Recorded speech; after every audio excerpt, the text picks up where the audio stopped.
Hello and welcome. हाल ही में सुप्रीम कोर्ट ने दिल्ली में रैपिडो, ओला और उबर जैसी कंपनीज की बाइक टैक्सी सर्विस पर रोक लगा दी है।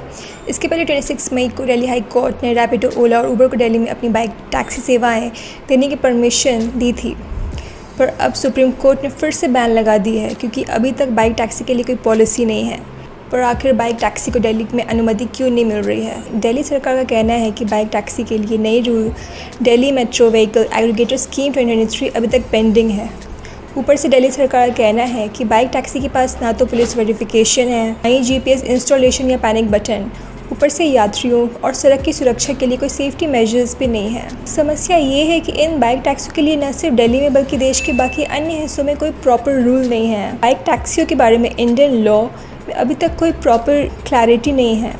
दिल्ली व्हीकल्स एक्ट 1988 के तहत किसी कॉमर्शियल व्हीकल्स को कॉन्ट्रैक्ट कैरेज कहा जाता है। इस कॉन्ट्रैक्ट कैरेज में मोटर व्हीकल्स शामिल है। इस मोटर व्हीकल की डेफिनेशन में क्लियरली कहा गया है कि ऐसे व्हीकल्स में कम से कम 4 व्हील्स होने चाहिए। इसका मतलब है कि एक मोटरसाइकिल 2 पहिया वाहन होने के चलते मोटर व्हीकल्स एक्ट के बाहर है।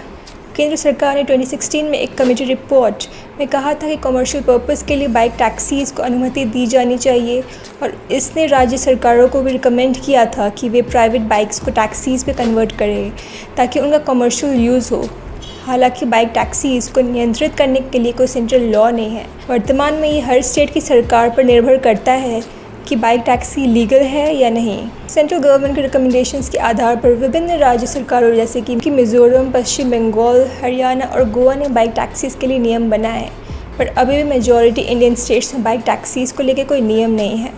इस साल सुप्रीम कोर्ट ने महाराष्ट्र में रैपिडो बाइक पर प्रतिबंध लगाने का आदेश दिया था, जिसका कारण ये था कि राइड कंपनीज के पास बाइक, टैक्सी और रिक्शा सर्विस चलाने के लिए आवश्यक लाइसेंस नहीं है। कर्नाटक में हालांकि Karnataka electric bike taxi scheme 2021 के तहत बाइक टैक्सी सेवाओं की अनुमति है, लेकिन ऑटो चालक बाइकर्स को परेशान करते हैं क्योंकि इससे उनके व्यवसाय पर असर पड़ता है। अब कंपनीज जैसे रैपिडो का मानना है कि बाइक टैक्सीज पर बैन से बड़ी संख्या में व्हीकल ओनर्स, राइडर्स और यात्रियों की लाइफ्स और लाइवलीहुड पर असर पड़ेगा। आपका क्या मानना है, ज़रूर बताएं।